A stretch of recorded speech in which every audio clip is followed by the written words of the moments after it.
Welcome to the Chemist Chick with Helen Nichols. True stories from behind the pharmacy counter.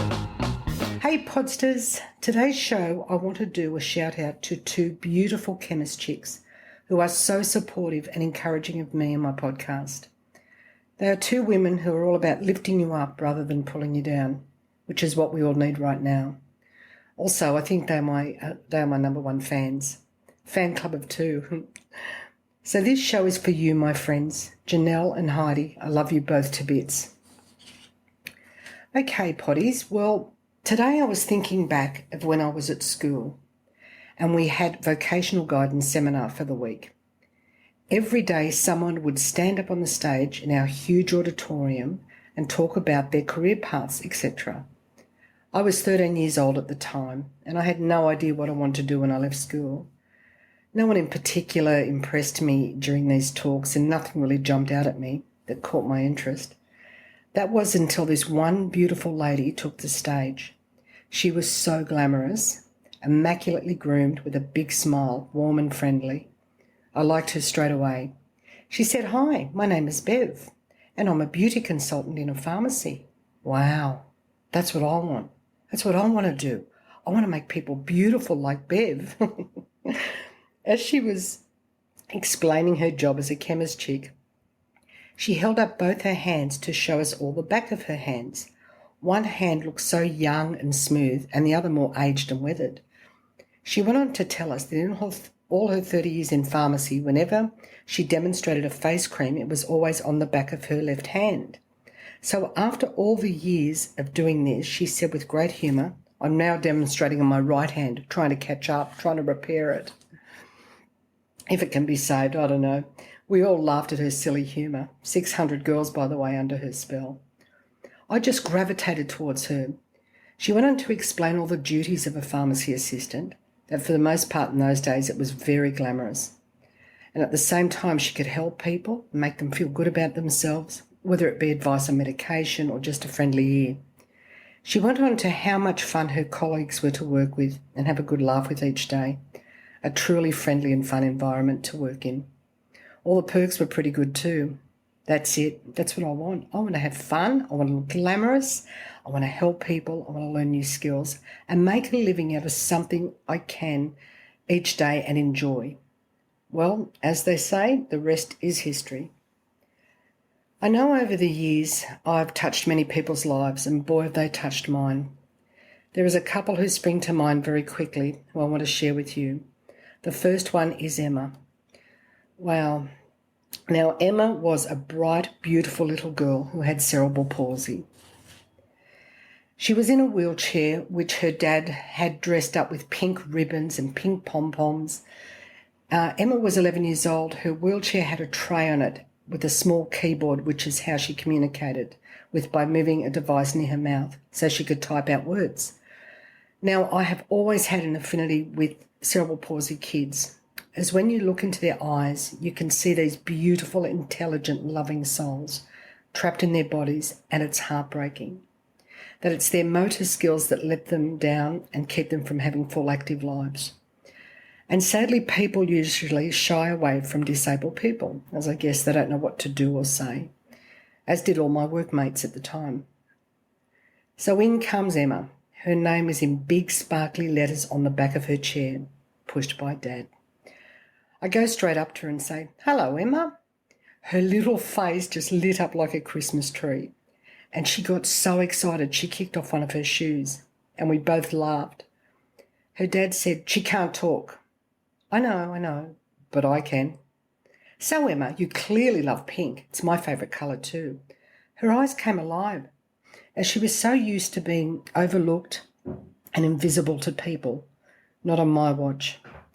"Hey, Emma, I see you have nail polish on. Do you like makeup and perfume too?" Her dad starts to relax a little and he says, "Oh, yes. She's a very girly girl. Cool. Come with me." So I took her over to the Elizabeth Arden counter. "Hey, Kim, this is Emma, and she loves makeup." "Oh, hello, sweetheart." "Well, you have come to the right counter." Kim leans over and puts bright pink lipstick on her. She holds up the mirror. "Gorgeous." Emma's clearly getting very excited. Okay, next counter. Hey, Barb, this is my new friend Emma. Have you got any samples for her? Sure, hi there. She then piles her tray up with perfume and skincare samples. By this stage, her dad is getting so overwhelmed with all the attention, he whispers thank you to me. Oh, we're not done yet. Each counter the girls put on eyeshadow, blush, fragrance. They all made such a fuss. It was wonderful. Anyhow, the next day, in comes Emma. Hi, Emma. Morning. Oh, I love your dress. Dad pulls me aside and says, she drove me crazy last night. She was so overexcited about her trip to the chemist, and all morning she kept typing, see Helen, see Helen, see Helen. He said, we can only really come in once a week as it's mammoth. It's such an effort to get her here. There's so much prep to get her into the chair, into the car. Can you tell her I can bring her in maybe twice a week? She won't listen to me. Okay, I'll talk to her. So started our twice-a-week visits from Emma and her dad. One day he was quite frazzled as he headed to see the doctor and get groceries, and Emma didn't want to leave the shop. And I said, just go, leave her here with me. Go and do what you have to do. Go and have a coffee. Just take some time out. She's in good hands here. I'll look after her. He nearly fainted. Really? Okay, you sure? She typed in big letters, bye, Dad. I parked her chair next to my counter. I said, you can help me with my customers today. Mrs. Watsits comes in, up to my counter. Morning, Helen. Morning, Mrs. W. This is my friend Emma. She's here on work experience today. Oh, hello, Emma. Then she looks back at me and I say, just because she can't answer you doesn't mean she doesn't understand every word you say. So tell her all about your dog. So Mrs. W goes into great lengths about her Fluffy at home. Emma hung on to every word. By the time Dad comes back, more relaxed, Emma has a full makeover with her tray overflowing with goodies. You're listening to The Chemist Chick with Helen Nichols. True stories from behind the pharmacy counter. At this time in my life, I was living in North Queensland with Nicole, who was 6 years old, and James and Katie were teenagers living back in Perth. It was killing me to have the family split up like this. I missed them both so much, and being so far away was unbearable. So I decided to head back to Perth to be with my 3 kids all together again. By the way, it was the happiest reunion, and I felt whole again for us all to be under one roof. Anyway, as I go to work to hand in my notice with sadness to leave such a great bunch of mates, but more overwhelming was the dread I felt having to tell Emma I was going. In she comes with Dad, doing the rounds of the counters, saying hi to everyone. When she comes over to me, I say, hi, honey, I've got something to tell you. You know, my kids are back in Perth and their little sister and I miss them so much, and they are young teenagers who really need their mum in their lives. I have to go back, and the hardest thing is leaving you. As I love you, you're like family to me too. She looked up at me, a little sad, but she understood. On my last day, she came in with a card that her dad helped her write, and it said how much she would miss me, but that she understood completely my kids needed me and I needed them. She would keep in touch and write to me, and I would always be in her heart, and basically wished me all the very best in life. She was happy for me. All the girls we gathered around, and I said to all of them, you must look after Emma for me and keep spoiling her with gifts and friendship and love.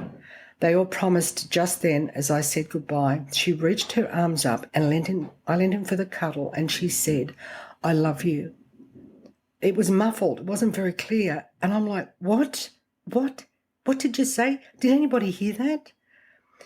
Oh, Kim said in shock, I did. I heard it. She said, I love you. Her dad's eyes were welling up in tears. He said, I've got to go. I've got to go call her mum. She's never spoken. I've got to go. I'll be back in a minute. I can't believe it. Oh, we were all in shock. I'm getting a bit emotional still now thinking about it, as it was a miracle and meant so much to me and her mum and dad. For a long time we wrote to each other, sent birthday cards, etc. I know the girls all kept their promise and spoilt her rotten, whenever she came into the shop. Customers knew her too. She was a bit of a celebrity by now. Potties, I just want to ask you all, when you see a person in a wheelchair or with any disability while you're out shopping or just out and about, please just say hi. You will never know how much it might mean to that person. It means so much that they're not overlooked and not invisible. You're forever in my heart, Emma. Bye, Potties. Have a beautiful day. The Chemist Chick with Helen Nichols. True stories from behind the pharmacy counter. You can subscribe to the podcast at Apple Podcasts, Spotify, Google Podcasts, and wherever you hear great podcasts. This has been another quality podcast from Bytes.com.